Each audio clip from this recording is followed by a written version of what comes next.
bila ditemukan orang saleh dan berilmu, orang saleh dan berilmu, dan ilmunya kredibel, dipastikan menguasai bidangnya, maka jangan hilangkan kesempatan untuk mendapatkan manfaat darinya.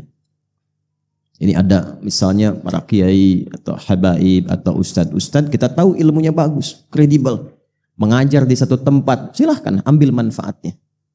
Nah dulu para ulama saleh kita, itu sahabat itu diburu sepeninggal Nabi. Karena dari mereka bisa didapatkan informasi dari Nabi dan keberkahan.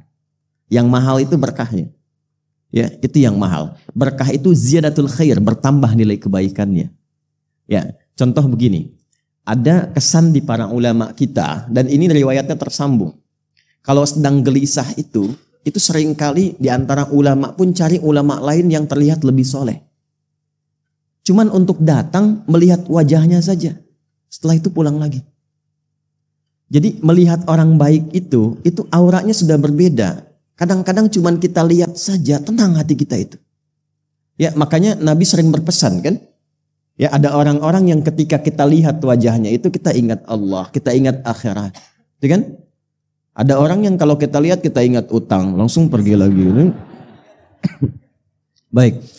Nah, jadi ada kondisi-kondisi itu. Nah, para sahabat itu diburu sepeninggal Nabi. Di antara yang masih hidup itu ada namanya Al-Irbad bin Sariyah. Maka dikisahkan ketika sampai di kediaman beliau itu sedang kurang sehat. Maka datang kemudian mengatakan keduanya, atainaka zairina aidina muqtabisina. Dalam riwayat hadis demikian. Wahai sahabat mulia, kami datang ingin bersilaturahim mengunjungi Anda. Sekaligus kami dengar sedang kurang sehat, kami ingin menjenguk. Ya, bayangkan, ini pelajaran kedua. Silaturahim yang dibangun oleh orang-orang saleh itu dasarnya lillah, bukan materi dunia. Karena itu sehatnya bersilaturahim, sakitnya bersilaturahim, sukanya bersilaturahim, dukanya bersilaturahim. Pelajaran pentingnya adalah jika ingin membangun persahabatan yang baik, yang erat dan kuat, lekatkan nilai persahabatan itu karena Allah, bukan karena materi. Jangan bangun persahabatan dengan harta benda. Ketika harta berkurang, hilang persahabatan. Jangan karena kedudukan. Ketika kedudukan hilang, tuh kaget kan? Ya. Muncullah kemudian hal-hal yang tidak diinginkan. Tapi lakukan karena Allah, maka Allah turunkan keberkahan dan keridhaan di dalamnya. Jelas? Baik. Kemudian muqtabisin, ini poin pentingnya. Kami datang untuk berkunjung, sekaligus menjenguk karena mendengar Anda kurang sehat, tapi mohon kami tidak ingin kehilangan kesempatan mendapatkan pengetahuan terbaik dari Anda yang tersambung pada Nabi SAW. Selalu mencari peluang-peluang untuk mendapatkan tambahan-tambahan kebaikan. Kalau bukan ilmu, ada pengalaman, ada akhlak yang bisa ditiru. Sibukkan hidup kita tuh untuk seperti itu saja. Terus tunggu sampai wafat, simple. Dipraktekkan dalam setiap pekerjaan kita. Anda di perusahaan, silahkan praktekkan akhlak mulia itu.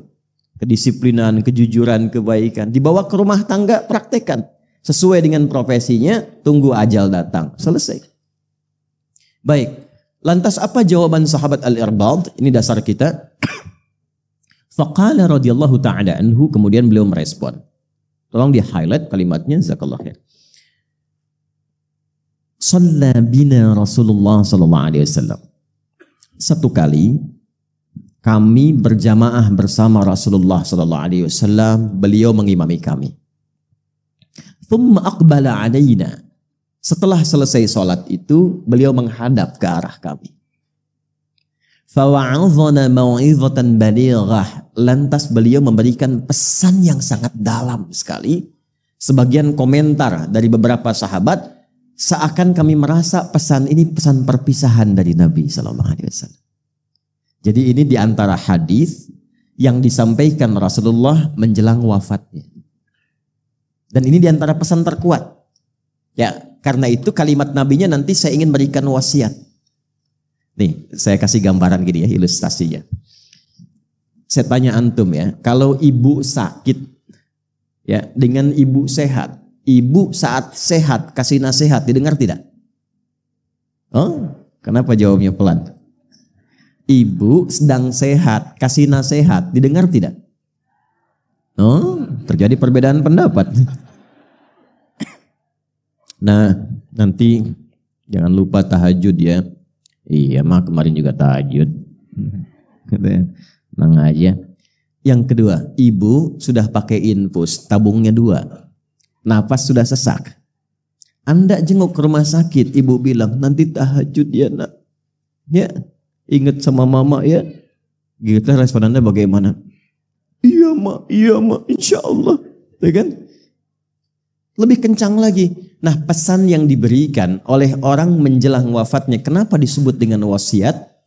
Ya, asalnya wasiat itu bukan pesan orang akan meninggal, bukan. Asalnya wasiat itu pesan yang kuat yang harus didengar dan dilaksanakan dengan sungguh-sungguh. Karena itu di Quran pun banyak Allah berwasiat. Wa wassaynal insana, kami wasiatkan. Allah tidak meninggal. Wa huwa hayyun la yamut. Kan? Nah, jadi asalnya pesan yang kuat. Kenapa dilekatkan pada orang yang akan meninggal? Karena setiap orang yang sudah di ujung hidupnya itu pesannya lebih cepat didengar dan kuat dibandingkan saat dia masih sehat. Jelas? Nah, balikan lagi, Nabi mau meninggal kasih pesan. Orang tua kita yang bukan Nabi saja kasih pesan kisah dengar, apalagi Nabi yang sayangnya luar biasa, melebihi sayang ayah dan ibu kita. Rasulullah. Karena itu ketika menyampaikan pesan penting ini, sikap semua sahabat itu sudah dengar, khusyuk dan baik. Dan optimal untuk melaksanakannya. Apa kalimat Nabi? Usikum bitaqwallah was-sam'i wat-ta'ati wa in 'abdan habasyiyah. Sebelum saya wafat ini, kata Nabi, saya ingin berpesan yang kuat. Jagalah ketakwaan kalian di hadapan Allah. Jaga takwa kalian. Takwa itu gambaran konektivitas kita dengan Allah. Disebutkan sebanyak 240 kali dalam Al-Quran. Nanti wujudnya banyak. Ada sholat. Kan sholat pertama di Quran dibuka dengan kalimat takwa.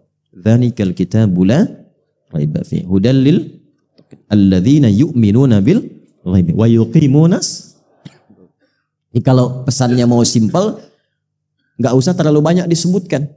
Sebutkan satu kalimat, maksudnya apa? Jaga hubungan kalian dengan Allah, jaga sholatnya. Jangan sampai nanti saya meninggal, kalian umatku nggak sholat. Ya. Dan itu pesan dasar para nabi. Nabi Yakub itu saat akan meninggal, pesan pertamanya itu konektivitas dengan Allah. Dikumpulkan semua anaknya. Bukan bagi-bagi persiapan warisan. Ya, yang disiapkan itu adalah kerukunannya dulu. Materi gampang, kalau anak rukun, harta gampang dibagi. Kalau nggak rukun, perpecahan mungkin terjadi. Yang paling penting itu kenal Allah dulu. Karena sifat rukun itu dasar utamanya kenal Allah. Quran surah kedua ayat 133. Am kuntum syuhada'a idh hadara Ya'qub al-maut. Anda pernah nggak dengar kisah ketika Nabi Ya'qub itu di penghujung mautnya? Idh qala li banihi ma ta'buduna min ba'di. Apa yang beliau kerjakan? Beliau undang, ajak anak-anaknya dikumpulkan untuk memastikan setelah wafat kenal Allah apa enggak nih. Ma ta'buduna min ba'di, anak-anakku, sekiranya papa meninggalkan kalian, kembali kepada Allah. Kalian masih kenal Allah enggak? Papa pengen pulangnya tenang. Apa jawab mereka? Qalu na'budu ilahaka wa ilaha abaika Ibrahim wa Ismail wa Ishaq ilaha wahidah. Pak, jangan khawatir. Tidak ada yang melebihi kepatuhan kami mendengar nasihat papa kecuali pengabdian kami kepada Allah. Kami ikrarkan, papa mau pulang sekarang atau besok atau kami duluan, insya Allah kami akan jaga tetap kenal dengan Allah. Tenang. Anak yang dikandung, diberikan ASI, disayang-sayang dan sebagainya. Di penghujung usianya, dia mengatakan, tenang mah, saya akan jaga sholat. Tenang pak, saya akan baca setiap ayat-ayat Quran di penghujung kehidupan ini. Supaya mendapatkan nilai yang lebih baik. Tenang. Itu poinnya. Maka Nabi mengatakan, itu untuk semua, untuk kita, umatku. Dalam era beliau, sahabat-sahabatnya di hadapannya. Tapi informasi ini mahal, ditujukan dan dihimpun oleh para ulama hadis sehingga sampai ke kita untuk memberikan pesan. Ini bukan pesan Nabi kepada sahabat di zamannya saja, bukan. Termasuk kita saat ini. Usikum bitaqwallah. Jaga takwa kalian dengan Allah. Nanti saya berikan rahasianya. Kenapa takwa itu yang paling penting. Ya. Coba lihat lagi. Saat kita puasa. Kan itu juga nggak lepas dari takwa. Ayat puasa Al-Baqarah 183. Ya ayyuhalladzina amanu kutiba alaikumus. Kama kutiba alal ladzina min la'allakum takwa. Haji, umrah nggak lepas dari takwa. Al-Baqarah ayat 197. Ya. Al-hajju ashhurum ma'lumat. Faman farada fihinnal hajja fala rafatha wala fusuqa wala jidala fil hajj wa ma taf'alu min khairi ya'lamuhu Allah wa tazawwadu fa inna khaira zadid taqwa. Kurban kemarin takwa juga. La yanalallaha luhumuha wala dima'uha walakin yanaluhu taqwa. Takwa semuanya. Jadi ketika Nabi mengatakan, aku mau wafat, aku ingin pastikan jaga betul hubungan kalian dengan Allah. Apa sifatnya? Jaga sholat ya. Puasa ya. Kalau sudah punya kemampuan kurban ya. Kalau sudah cukup bekal haji umrah ya. Supaya apa? Wa may yattaqillaha yaj'al lahu makhraja. Kalau kalian punya masalah karena dekat dengan Allah, punya Allah, Allah tuntaskan semua persoalannya. Jadi dengan takwa itu nanti tingkat terdalamnya kita merasa punya Allah dalam diri kita. Kalau sudah merasa punya Allah, hidup ringan demi Allah ya akhi. Ringan sekali. Karena merasa punya Allah. Kita nggak sedih saat ada persoalan. Karena punya Allah yang pasti memberikan ketentraman. Kita nggak akan sedih saat belum diterima pekerjaan. Karena kita merasa punya Allah yang sudah mengatur yang terbaik untuk kita. Itulah takwa. Ya. Wattaqullaha la'allakum tuflihun. Tingkatkan takwamu kepada Allah supaya engkau lebih bahagia. Wattaqullaha wa yu'allimukumullah. Tingkatkan takwamu kepada Allah supaya terus bertambah pengetahuanmu. Kuncinya itu. Sebelum Nabi wafat, kalimat takwa itu yang pertama diwasiatkan. Itulah rahasianya. Kenapa setiap pekan khatib Jumat memberikan pesan takwa. Itu. Kemudian wasam'i wa ta'ati. Kalau sudah jelas, sudah paham, dengar patuh. Maka kita sebutkan sami'na wa ata'.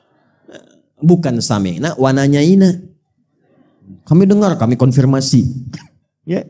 Kalau udah paham, lakukan. Subuh 2 rakaat, sudah 2 rakaat saja, nggak usah banyak dibahas. Wah, berdiskusi mencari dalil kenapa subuh 2 rakaat. Udah 2 aja, semakin dicari, semakin nggak sholat nantinya. Paham? Ya. Kemudian jaga hubungan baik dengan yang mimpin kalian siapapun. Doakan mereka, mereka mendoakan kalian dan saling menyarankan pada kebaikan. Walaupun mungkin tidak ideal seperti yang kalian rasakan. Nanti ditafsir di hadis Muslim nomor hadis 1855 dari seorang sahabat bernama Auf bin Malik al-Ashja'i. Ya, tusalluna alaihim wa yusalluna alaikum. Nah, apa hubungan dengan bahasan kita? Perhatikan redaksi berikutnya. Man ya'ish minkum ba'di. Siapapun yang hidup di antara kalian setelah saya wafat. Itu batuk. Siapapun yang hidup di antara kalian setelah saya wafat. Man itu menunjuk laki-laki, perempuan, dengan semua gender, dengan semua tingkatan lintas sosial. Semua, siapapun. Fasayara fihi ikhtilafan katsira. Siapapun yang hidup setelah saya wafat nanti, dia akan mendapati banyak sekali perbedaan-perbedaan. Beda pandangan, beda pendapat yang mungkin mengarah pada perselisihan. Nah, ya. Kemudian apa kata Nabi? Fa'alaikum bisunnati wa sunnatil khulafa'ir rasyidin al-mahdiyyin min ba'di. Maka aku berikan rumus, kalau kalian temukan perbedaan-perbedaan dalam bidang apapun dalam hidup, maka cara mengatasinya kembalilah kepada sunnahku. Bagaimana aku menuntun menyelesaikan persoalan itu yang juga dipraktekkan oleh para penggantiku setelah aku. Dan sepakat ulama nanti di situ kiranya ada 4. Abu Bakar As-Siddiq radhiyallahu taala anhu, Umar bin Khattab radhiyallahu taala anhu, Utsman bin Affan radhiyallahu taala anhu, dan Ali bin Abi Thalib radhiyallahu taala anhu. Itu kalimat Nabi sebelum beliau wafat, setidaknya memberi pesan. Setelah beliau wafat, akan muncul banyak perbedaan-perbedaan yang terkadang mengarah kepada apa? Perselisihan. Baik beda pendapat sebabnya ataupun juga beda pendapatan. Ya, saya ke Bogor kemarin, ya angkot ingin mencari pendapatan karena beda, mendapatkan satu kesusul yang lain, marah. Di bisnis dagang, kan persaingan beda-beda, tiba-tiba berselisih, ya. Ya kita nggak usah masuk politik. Yang kita ingin tarik yang paling cepat saja. Nah ini yang penting untuk kita bahas. Ironis ya, perbedaan yang mengarah pada perselisihan itu terjadi bahkan dalam praktek keagamaan. Jadi poinnya, beda kunut dan tidak kunut, debat. Sehingga ujung-ujungnya nggak ada yang ke masjid. Kosong. Padahal tahu yang salah yang tidak sholat subuh.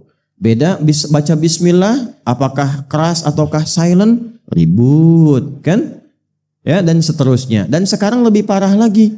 Perbedaannya mengerucut, pertumpahannya mengerucut, orang yang nggak ada, ya tapi tulisannya ada. Yang satu bikin status, yang ribut yang komen. Pindah ke media sosial, Instagram, di Facebook dan macam-macam. Sekarang kelihatan wajahnya, saling jawab di YouTube. Dan sebagainya muncul. Ternyata 15 abad yang lalu sejak kalimat itu diucapkan, sekarang menemukan momentumnya dan kita harus kembali kepada sunnah Nabi bagaimana menyelesaikan.